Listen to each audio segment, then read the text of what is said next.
Hello. Hello. We're live, so let's Right. start.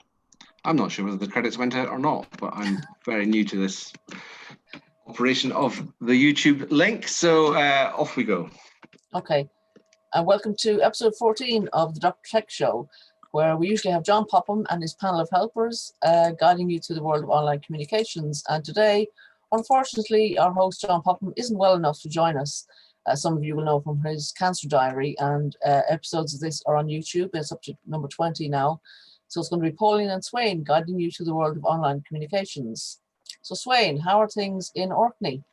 Well, things are brightening up. It was a horrible morning, but we've got some sunshine now. And of course, in Scotland here, the schools are all back. This is their second full week of back to school.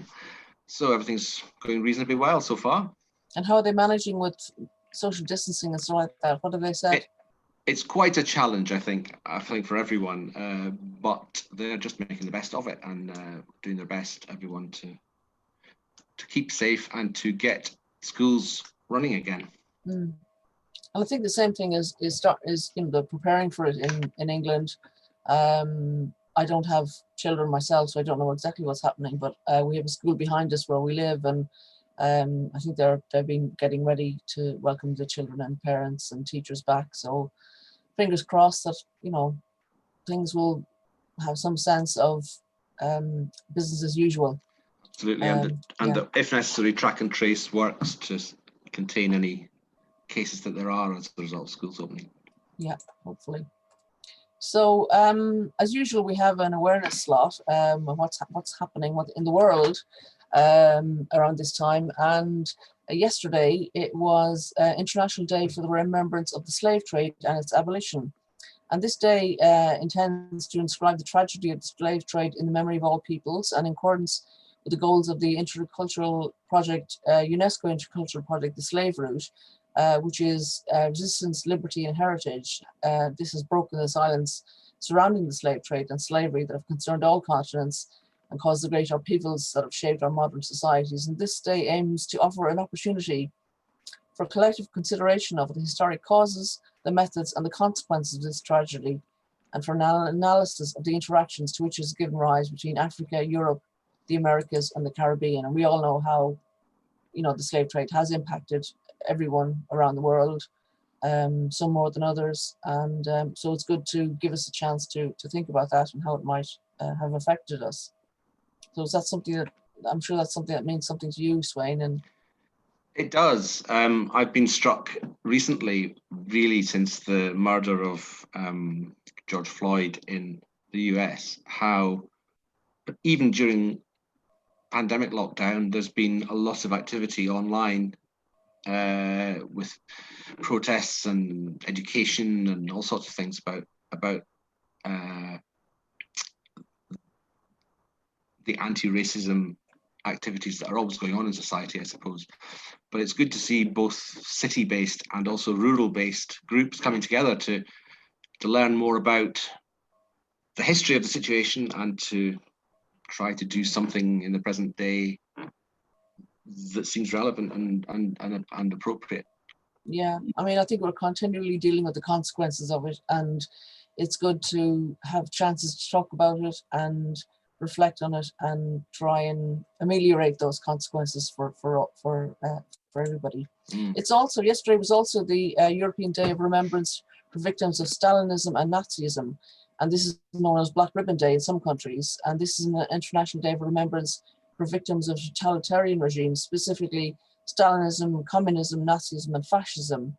And this day symbolizes the rejection of extremism, intolerance, and oppression, and was designated by the European Parliament in 2008-9 as a Europe-wide Day of Remembrance for the victims of all totalitarian and authoritarian regimes, to be commemorated with dignity and impartiality, and has been observed annually by the bodies of the European Union since 2009. And I know that the UK has left the European Union, but I think we're part of Europe as a landmass, and so I think solidarity between the nations will continue because we're human and we have connections with each other.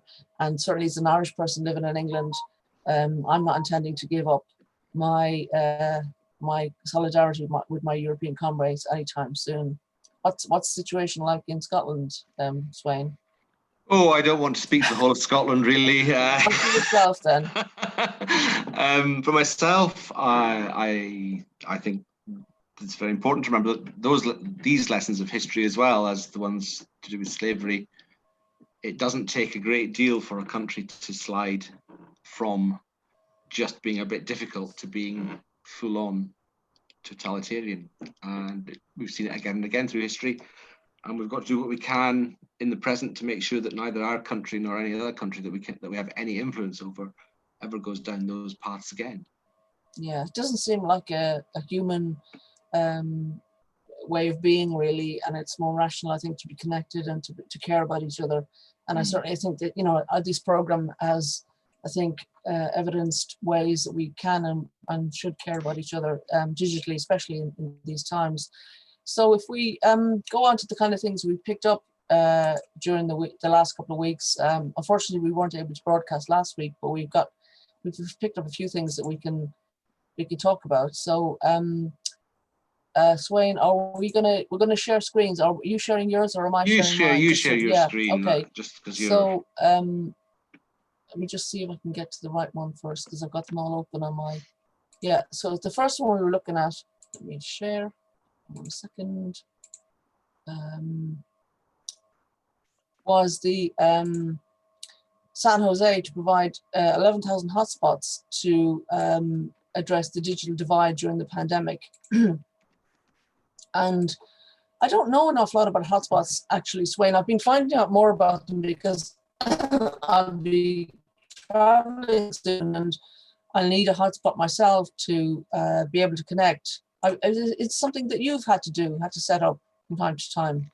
I always have a mobile phone on standby, ready to switch over to. That way I provided myself with internet, especially on a day like this when we're broadcasting. Having said that, I'm just looking at the phone that should be set up like that, and it's not. So let's hope my Wi-Fi doesn't do anything stupid. As long as you're careful about how much you're paying for the data that it will take, because certainly doing video or not. I mean, for certainly doing video stuff via a hotspot, the data racks up pretty quickly. As long as you're careful about that, it's a great way of making sure, if you have a phone with a data package on it, it's a great way of making sure that you can stay online even if you are either away from your own Wi-Fi or if your Wi-Fi isn't working or whatever.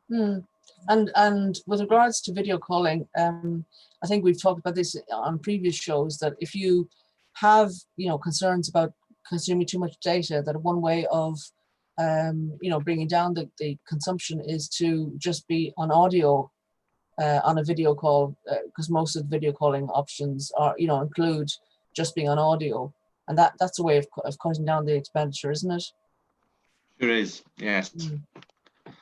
Yeah, so that's a good one to know about. So San Jose, 11,000 high-end hotspots to address the digital divide and offer access to internet to students and residents working or studying from home. And I think it's great to see this happening. I think Birmingham offers or has offered free Wi-Fi around the city in the past. I'm not sure what's happening at the moment, but I think it'd be good to see that as a regular thing that people could expect to happen, wherever they were, because it is even more now not a luxury, it's a necessity for people to be able to stay connected. Yeah, I mean, the term hotspot's got quite a few different meanings, and in a situation like that where authorities are trying to provide free Wi-Fi or free connectivity, then it doesn't necessarily have to rely on your own phone. It could be something that the city or the state has put in place. Famous Wi-Fi from lamppost type projects, they would count as hotspots as well, I guess. Yeah, I don't know if I've seen that, but I'm keen to investigate more and just to see it as a part of everybody's things that they deserve to have, not that they have to struggle to get. And it does, if you don't have access to it, it does widen the divide. Which brings us. There are a couple of countries that have made access to some basic level of broadband a citizen's right. I think Finland is one of them, where they have declared that everyone has the right to have access to broadband up to a certain level of speed and performance. And it kind of reminds me of going back to when the telephone service was a lot simpler than it is now, when there was a kind of universal service obligation on, at the time, BT, and before that the GPO, to provide phone services to everyone who needed them. And since the broadband market has grown up as a very market-based and private sector type thing based on competition between suppliers, there's not really that sense there that everyone can get it. So it's interesting to see how different countries have thought about these things. Yeah. So our next item is from Charity Digital, and I'll share the screen again. And this is an article about why charities should be championing digital inclusion. Oh, it's flicked. Sorry, my screen is flicked. Let's see if I can go back on that. Yeah, and it's basically talking about the swathes of digitally excluded people across the population who have limited or no access to digital tech and the internet. And the ONS does an annual survey saying, and it says that in 2019, it said that 7.5% of UK adults had never accessed the internet, and 9% haven't accessed it in the last 3 months, which, you know, it's, the numbers are decreasing, I think, but there's still large numbers of what is it, 66 million or something people in the UK. So that's still a good, you know, quite a high percentage.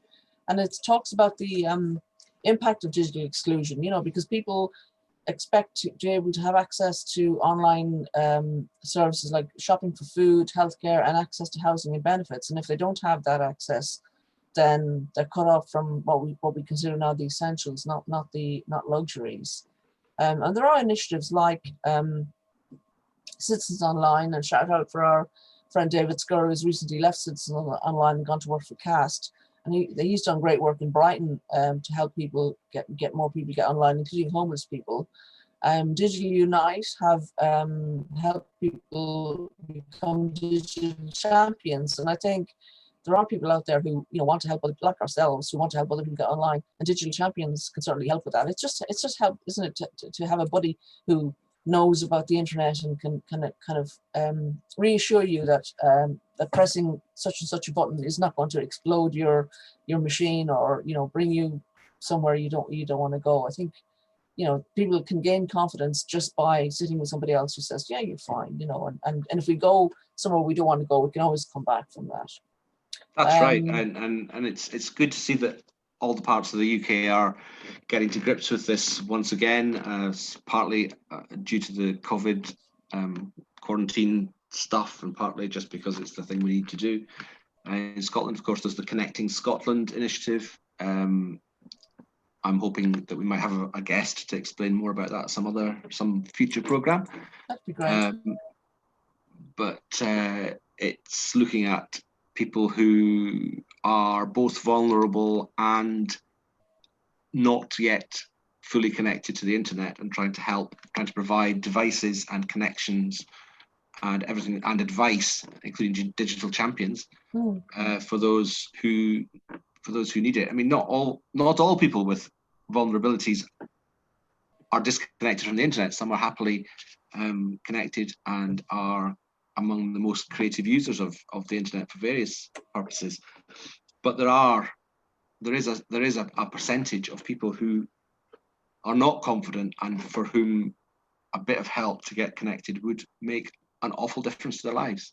Yeah, and obviously some of those people, not all of them, because I don't think these days you can assume that age is the deciding factor. You know, older people can be just as adept on tech as younger people, and in fact some younger people may never have touched a computer themselves. So it's not about age, but when you talk about charities, one charity that has helped a lot of people get online is Age UK, and they have lots of information about COVID-19 online and other guides to help people understand online safety, because that's always a concern, I think, with older people, that they're not going to be exploited or I have taken news, advantage Pauline. of. Oh, yeah. John Popham is waiting to enter the room. Oh, excellent. We've either said something wrong, or he's feeling a lot better. I hope it's well. I don't mind which it is. Here he comes. Yeah, excellent. I was going to say about the age thing. Yes, I noticed something online, a kind of screenshot or a meme possibly, saying that all these people who are saying that the over 50s, the over 60s, and so on need extra special hand-holding with IT. Anyone who's worked in office over the last 40 years has had 40 years of experience of IT, and some of it very user unfriendly. Yes. So age definitely is not the main point. Yeah, I think you've John. navigated. Yeah, hi John, how are you? I think you've joined us on the phone, have you? No, I am on my laptop. Okay. I'm just trying to set up the camera. I've got that lovely black and white picture of you. I'm going to stop sharing Pauline's screen so that we can see us all together. Well, you don't want to see me. It's great.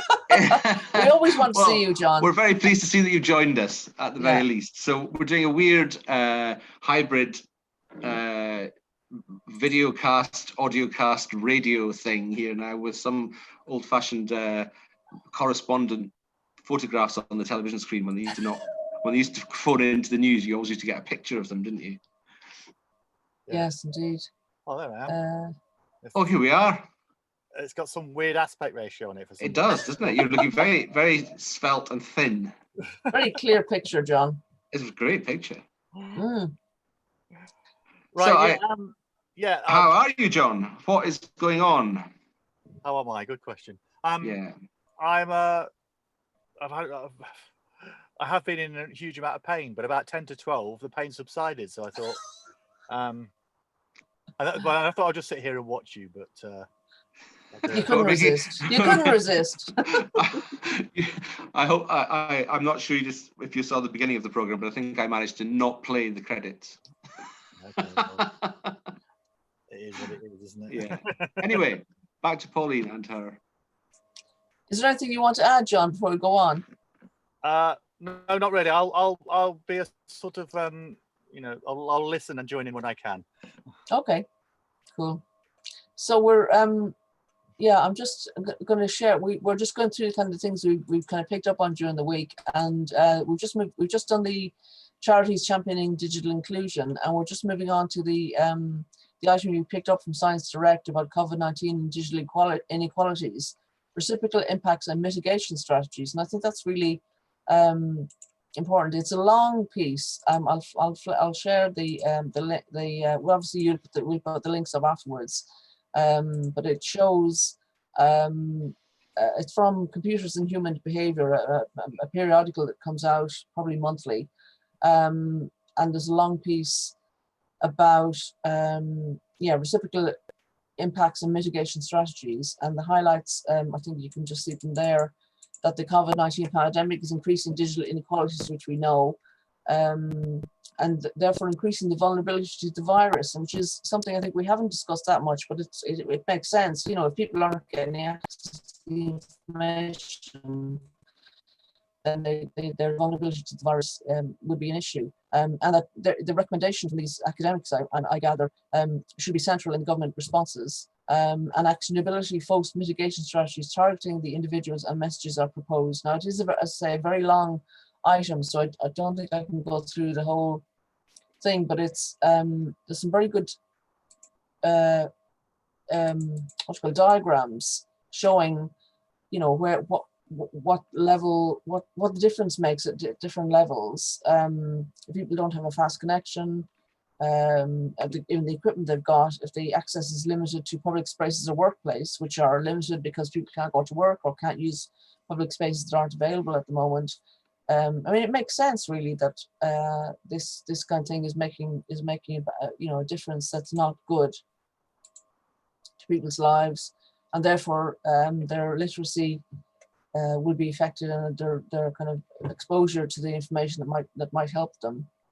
I suppose that the pandemic is a special and very visible and discrete example of how digital disadvantage works across the board. There's all sorts of factors of life that these things will be true of to some extent, but it's great to see a piece of detailed work on a specific thing to see how and why the disadvantages are working. Yeah, definitely. I think it's really kicked in a whole number of different levels, this, because people who'd not given digital much thought before have had to as a result of lockdown and not being able to get out and see people and all this kind of thing. And then it's almost like an onion. You're peeling away the layers of digital disadvantage, and this is another layer in that people have not got access to the information they need, and not only that, but they're also victims of the misinformation that goes around now. I just looked at Instagram earlier on, and there's somebody I follow on Instagram who all their last 4 or 5 posts just had a thing on saying this post has been blocked due to misinformation about COVID-19. Right. Wow. Yeah. So, where do you, I think the issue is where do you go to for information, and particularly where do you go to for information when you're locked down and you're not able to get out? Where do you go? You go to the internet, and if the information's either not there, you can't find it, or it's wrong, then you're in trouble, really.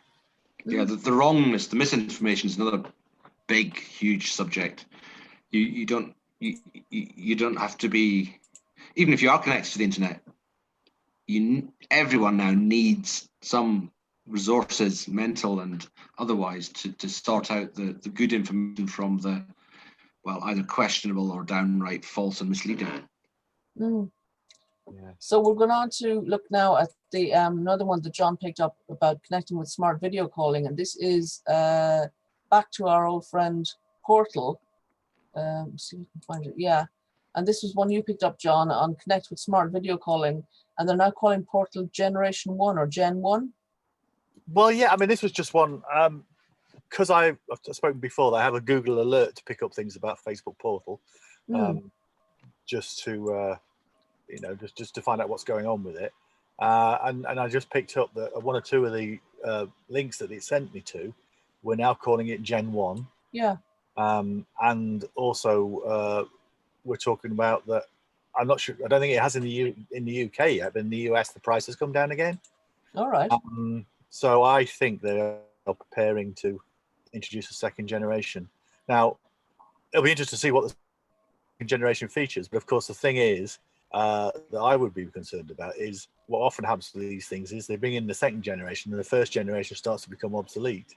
That would be, I think, very damaging if that were to happen.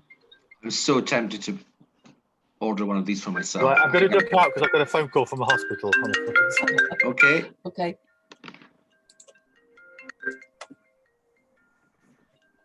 Okay.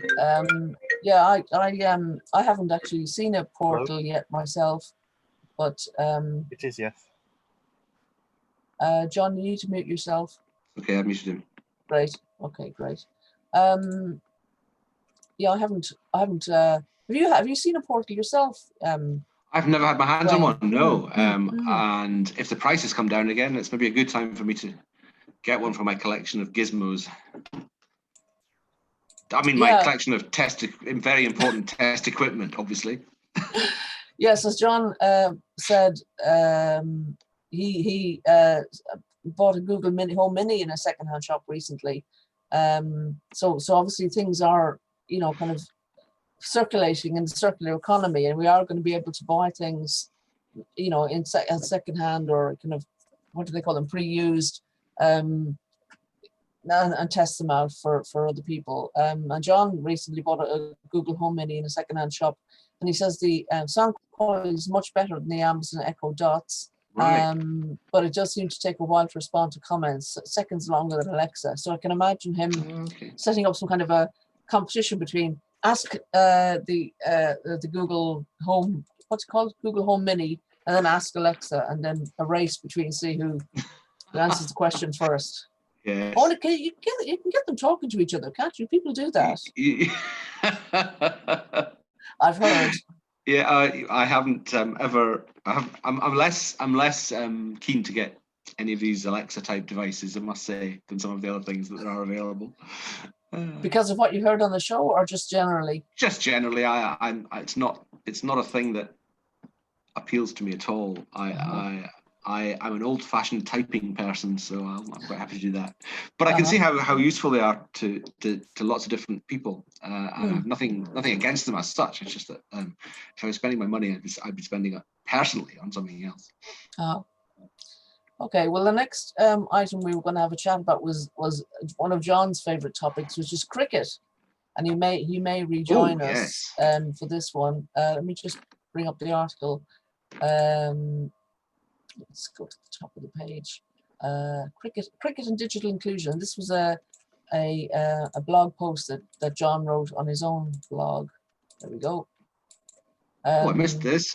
This was August only, 2020, so it's only 10 days old, and he talks about this as one of the hooks that can turn people on to using digital tools, which they previously hasn't considered. And he talks about having gone on a mobile library trip in Lincolnshire a while back, just trying to encourage local residents to sign up to better broadband connections.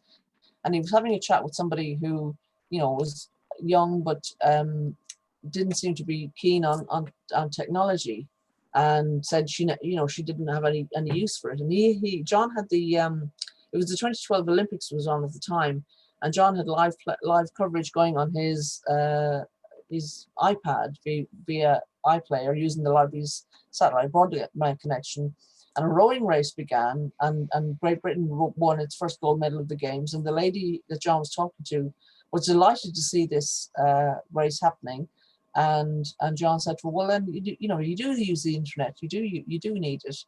And she couldn't believe that the signal for what the thing she had watched had come over the internet. She thought the iPad was a portable TV.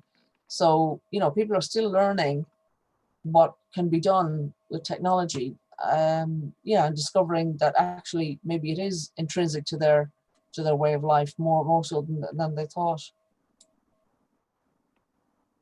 Yes, they always say that everyone needs broadband. It's just that some people haven't yet found out why they need it. Yeah. So that's for us who are trying to encourage people to get online, because we know it's a good thing. It's finding that hook, and we're finding that more and more. Obviously, 2020, large numbers of people have been turning to the internet for video calling, because they've had to, because they, for work or for leisure or for staying in touch with their families. Certainly, as I've talked about before in this program, the high point of my mother's week, or well, one of the high points, she has several, is the family call on a Sunday on Zoom with her 5 children. And mostly we all make it, and it is nice just to sit there for an hour and a half and chat with mum about what's been happening during the week, even though most of us have been in touch with her every day as well. But it's, we like getting together as a group and chatting about that as well. YouTube is another one that John recommends highly, obviously, because he's got lots of good content on there himself. But also there's so much to be offered. I mean, I remember hearing a while back that after Google, the big giant, YouTube was the second favorite place where people searched, for stuff online. And yes, there's good stuff and bad stuff, but if you use a bit of common sense, then you can discover how to do things differently. Lots of people learn how to fix things, don't they, online when things break, and that has to be good for the circular economy as well. Have you done that, Swain? Have you used YouTube to find out how to fix things or discover new things? Absolutely have. Washing machines, dishwashers, various types of computer problem. Yes, I love YouTube. YouTube videos, and I don't know what I did before them. I really don't. And I don't know how we can ever thank the people who make them enough. Thank who? The people who make them. Yeah. The people who make them. Yes. Because there's like talk about niche. There's niche and yes, even more niche things. Absolutely. So you talk about how do you open this jar well, you lift off the cap, and somebody on YouTube has done a video showing someone how to do that. There you go. I made a video. I haven't put it on YouTube yet, of my mum making scones, which is one of her family recipes. I'd like that to be on YouTube, because it's they're lovely, and I'd like to immortalize her. Yeah. So maybe it's coming. I'd like to have her on sometime.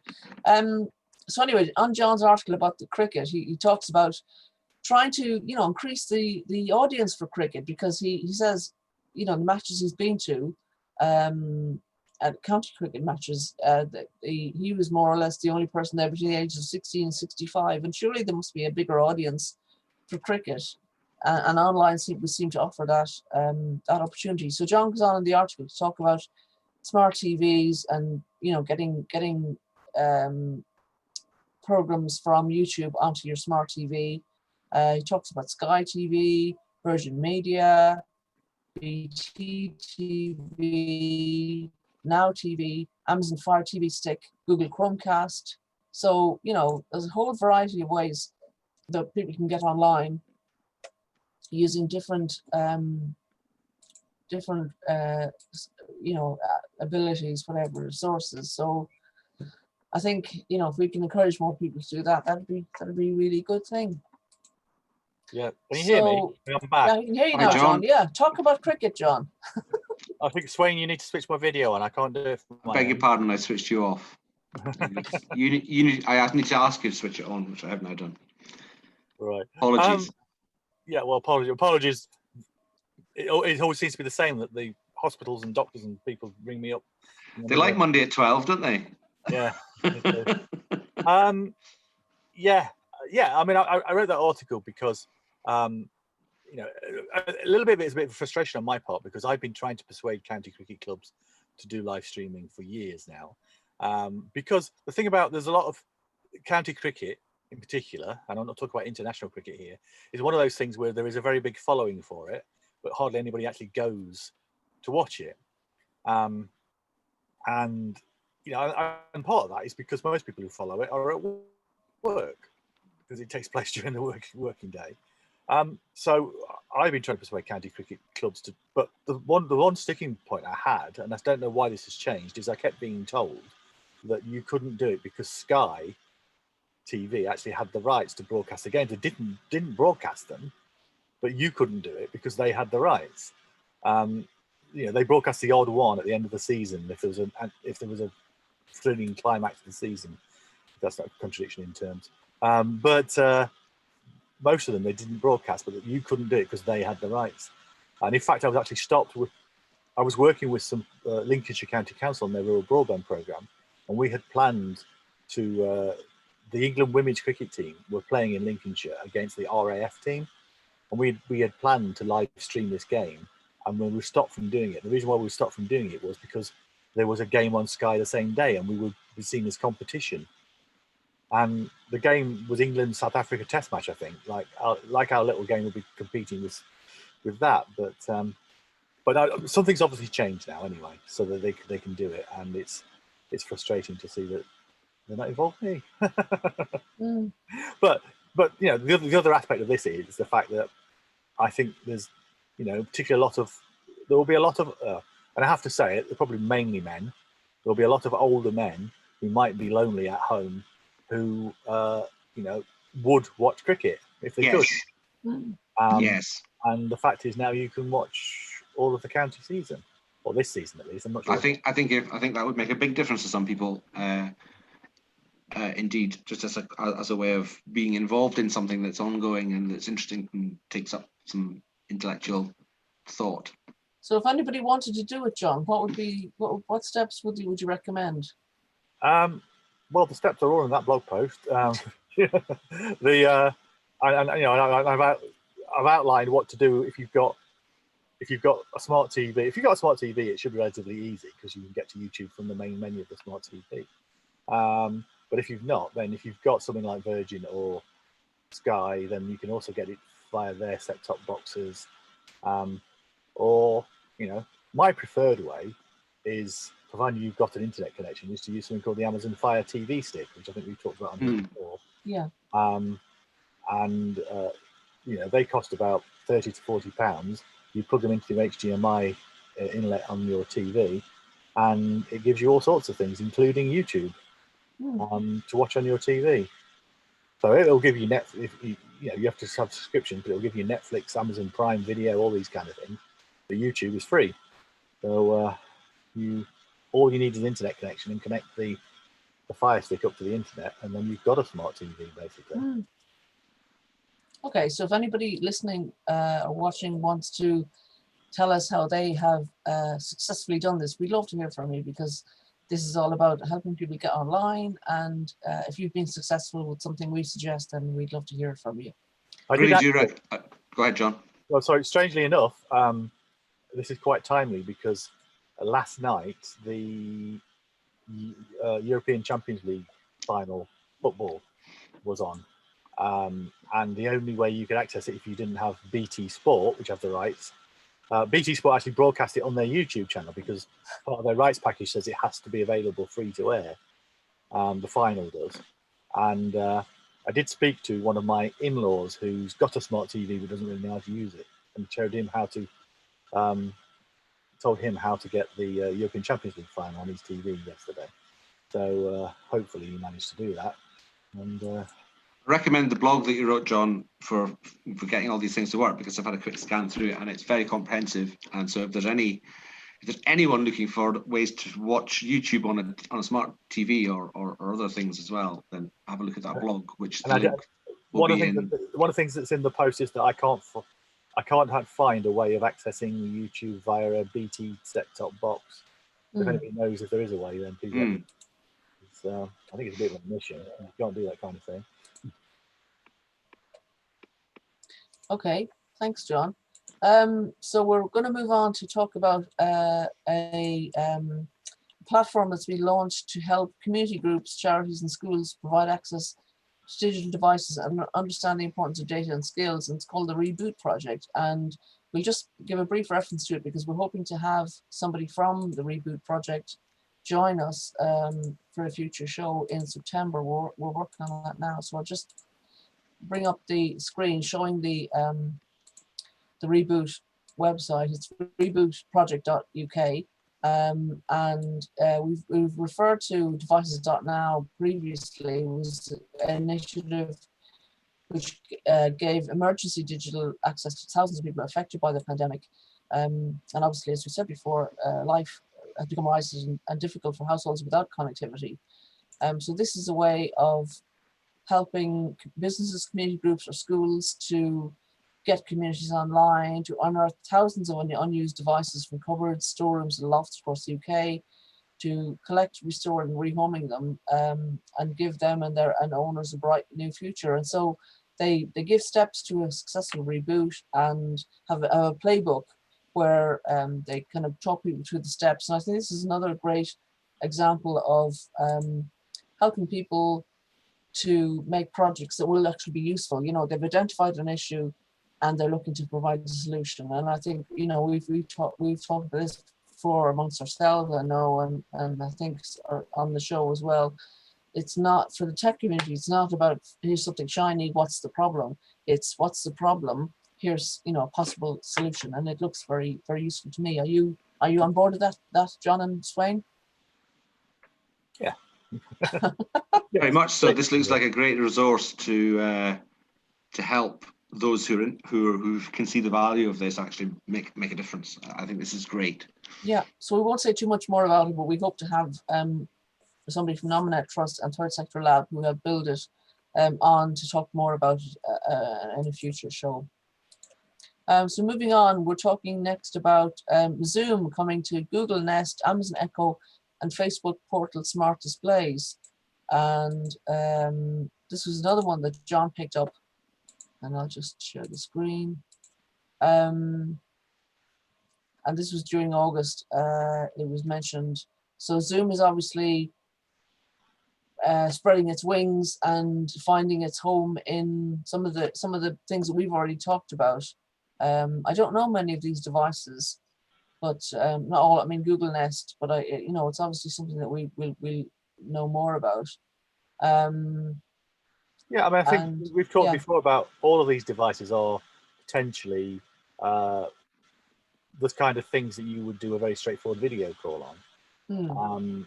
The fact now is that Zoom is now on those devices. I think, I think one of the things for me is that it's getting more and more to the point now where it doesn't matter what device you're on, because if you've got Zoom on, it doesn't matter if you're using Zoom, you can use it from one device to another. It doesn't matter what device it is. It's not about having to have the same kind of devices at each end of the call. And I think that's a good thing. I think on the downside, it potentially complicates matters because you've got if you've not got many digital skills, you are faced with trying to navigate through the menus to find the right app to use, and that could be difficult then. Yeah, it's like a bit like an event that Swain and I've been attending over the last week, and it's on again. Part 2 is on again next week. Comms Camp, where they've used Kiko Chat to make it easier for people to use Zoom without kind of having to mess around too much with different access to different buttons. Would you say a bit more about that, Swain? Because you know more about it than I do.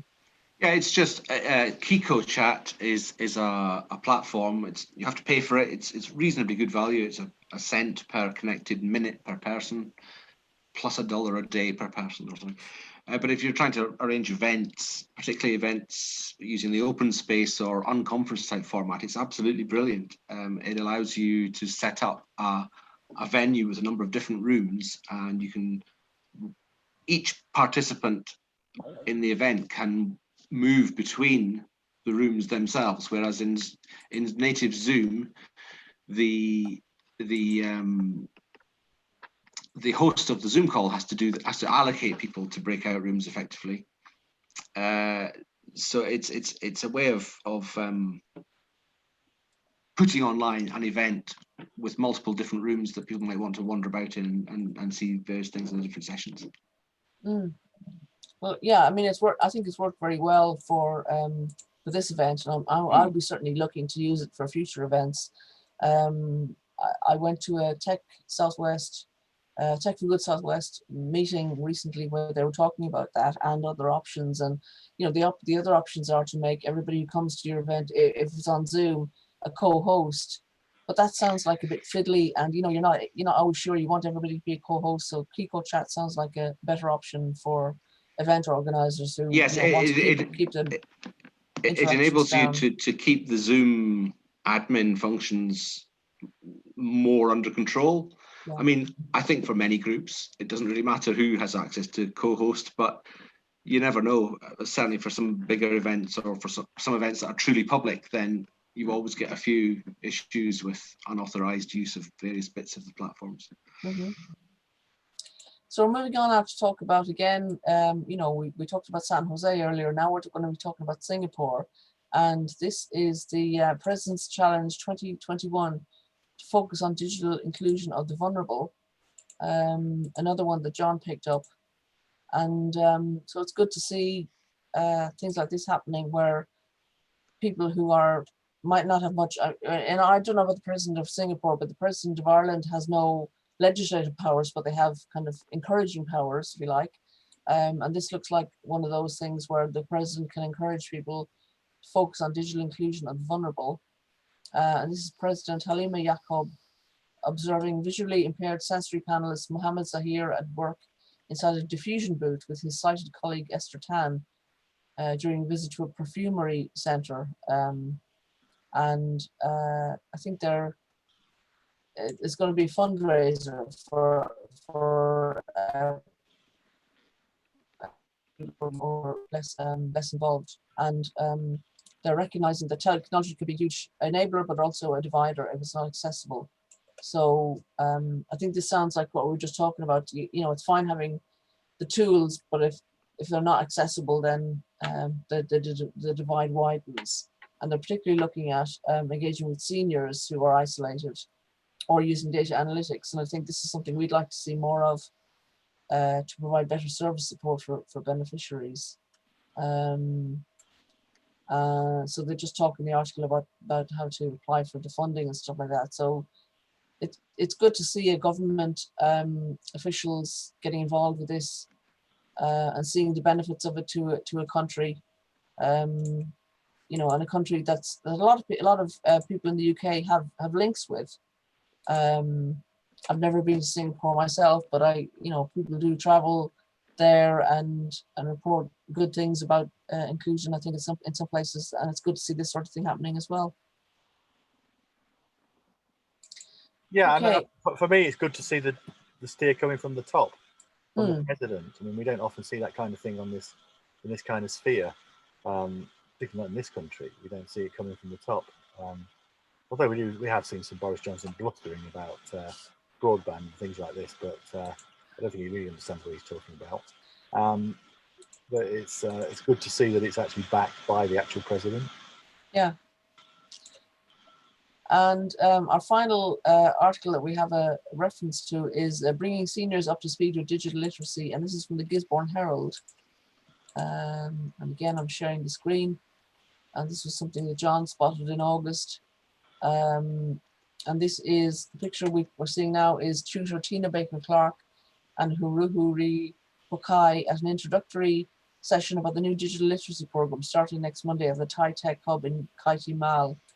And it's good to see, you know, it's all very well to talk about these kind of programs, but it's better if there's a visual always, I find. You know, if you don't see yourself in a doing a certain thing, then it's hard to sometimes to imagine yourself doing it. So here we have a senior being helped to, you know, well, it's hard to know who's helping who really, but you know, one person is helping another, and you know, they're obviously getting a lot of enjoyment out of it. So this is a group of Gisborne seniors keen to be computer savvy, so they're taking advantage of this program that's being offered. It's called Better Digital Futures for Seniors, and it's almost fully booked according to the article. So it's good to see, you know, seniors in another country getting more digitally engaged and finding they're having 4 lessons, and that's sometimes enough to get people kind of underway, and having lessons that kind of encourage the learning and keep it going and encourage you to make links with other people who are doing the same thing. So their 4 lessons are introduction to devices, the internet, email, and browsing. And it's free to seniors, but also available to those under 65 at a cost of $20, which sounds really reasonable. And I think, again, we can see the advantages of different groups of people coming together to learn together, because, you know, we all learn in different ways. And, you know, the advantage of a group is you might meet somebody who learns the same way you do, and you can buddy up or things like that. And they're looking at other subjects and other pathways, online shopping, online banking, managing photos and staying safe online. And it's good to see that awareness of cybersecurity coming in, because again, as we talked about previously on this show, people can be taken advantage of, and the last thing we want is to you know, make people less safe online. But it is about common sense and about kind of sharing with somebody who understands what they're talking about, so that, you know, brings in the digital champion element. Yes, yeah. and it includes an element where they actually give some of the participants home broadband devices. So Excellent. they give the connectivity gets included as well. Yeah. Yeah, I mean, I think all these, I think there's lots of evidence now that suggests that all these initiatives that bring groups of people together to find out what they have in common and what they most want to do, and to share tips with each other about how to do that with a bit of guidance from somebody who knows a little bit more. There's lots of evidence now to suggest that this is really the way to do it, isn't it? And to support that over time. Yes.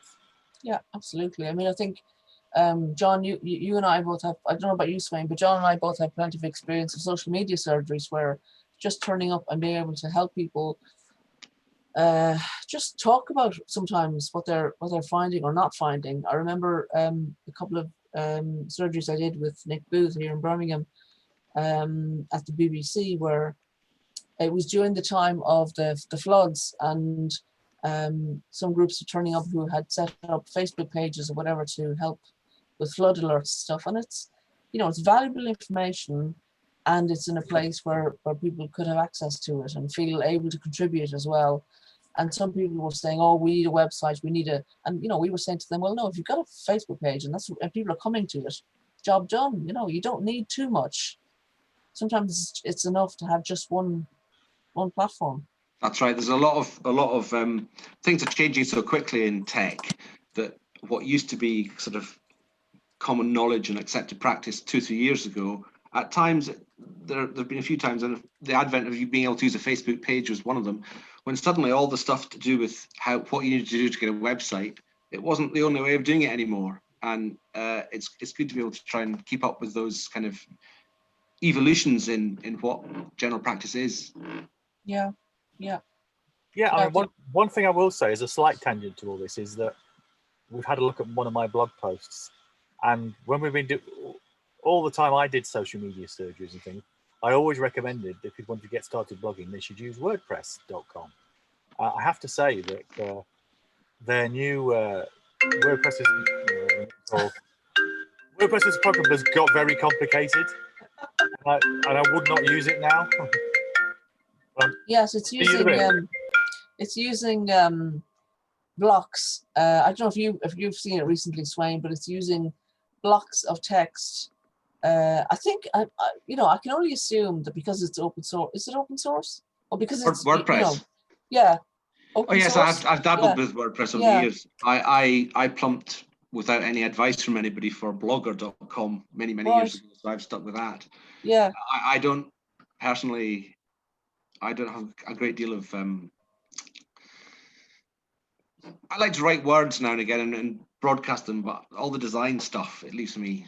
I mean, I leave other people to get excited about that. Well, I think John, it'd be interesting if he's able to rejoin us before the end, to hear what he has to say about WordPress, because I also, from social media surgeries, would have recommended and used myself WordPress at the moment. My developer is busily kind of finalizing kind of touches to my websites for a relaunch. But I think the WordPress started off as a blogging platform and has morphed into a full-blown content management system. Yeah. And I think that the people who started in WordPress looking for a fairly straightforward blog platform, the risk is that those people become a bit overwhelmed or can't be bothered with all the new features that have been introduced over the years. Because I think most people who might have started blogging 15 years ago would now find themselves writing public Facebook posts or Twitter threads or stuff like that. I mean, there still is a place for blogging, there's no question about it, but it's not the only show in town anymore as it used to be. No, it's not. It's kind of it's one of the stops, isn't it? One of the steps. I mean, as John has done with his post about cricket and digital inclusion, it's a way of, you know, he would tweet about that, I suppose, and bring people to the page. It's a way of having a longer conversation with somebody at a time when they're they've got time to have that conversation. Whereas I think that people trying to do that, starting off trying to do that now, as opposed to John's established blog, which obviously he'll want to keep, people might start looking at things like medium.com, where it's designed specifically to let you write articles and publish them. It doesn't say that anyone will ever read them. It's up to you to promote them and so on. Yeah. But some actual journalists use that as their main platform if they've not got a particular paper to write for. There's what you might call real journalists, you know, real journalists. Yes. Are using that, and there's nothing to stop whatsoever anyone opening a medium.com account and using it as a blog. And again, that wasn't around 15 years ago. No, it when wasn't. we all had to sort of get to grips with WordPress or Blogger or whatever. Yeah, but Medium has doesn't it charge? Doesn't it you have to join, and you do you have to pay for any of the content, or is there something about you can only have access to a certain number of articles per month, or there's some barriers anyway more recently that I heard about. That make me less keen on it, but I do have a Medium account. Yeah, of course, that's the other side of this. Things change for the worse over time as well, and typically what happens is that lots of free things start to charge once they get established. I suppose nothing is actually free, so in some cases that is fair enough, but it's a bit sad for people who don't have the resources to follow that then into the new charged for situation. Yeah, and I worry sometimes about recommending things to people in case down the line they get charged and then they can't afford it. Yes. So it's, Or you get something set up and it's all working lovely, and then to keep it going, you have to suddenly start to pay. It's always a risk. Yeah. It's Yeah. always a risk. So and I usually encourage people to stick with the established platforms until we know what's happening with the kind of the ones that are less well known. Sure. Yeah. Well, I don't know if John's going to be rejoining us, but we're kind of running out of approaching time. the end of the program. So I think it's probably just as well to start thinking about wrapping up. We're sorry that John hasn't been able to join us for the whole program, but we were delighted to have him at least for part of it, and we look forward to hopefully having the show back with the usual host next week. So we're here on Mondays on YouTube from 12 until 1, and then again on Hope Radio in South Birmingham from 7 until 8 on a Tuesday with myself, Pauline Roach, and I recap on the topics that we've covered in the show and hopefully get some local references in as well. And we're hoping to have some more guests on the show. If anybody out there has got online for the first time during lockdown or is helping other people to get online during lockdown, we'd love to hear from you. We do find great enjoyment with having guests on, and they're so knowledgeable and helpful. So shout out to all our previous guests who are, most of them have said that they'd be happy to come back again. So we haven't scared too many people away, have we? No. If you want anybody that you've heard previously to come back, please let us know. Or if you've got anybody, like we said, suggest who hasn't been on before, we'd love to hear from you. And so to get in touch with the show, we don't have the numbers, but it's drtechshow@gmail.com. John, I don't know if you're able to chip in with the numbers who've just rejoined us. Numbers, no, sorry. No, okay. they'll be on the screen shortly as we leave. Yeah, and they'll be on the YouTube as well, and we'll do links to the references that we've made on the show on the YouTube page. So thanks very much for joining us. Thank you, Swain. Thank you, John, and thanks for myself, Pauline Roach. And Swain, over to you to close us out. Thank you. Thanks both. See you soon.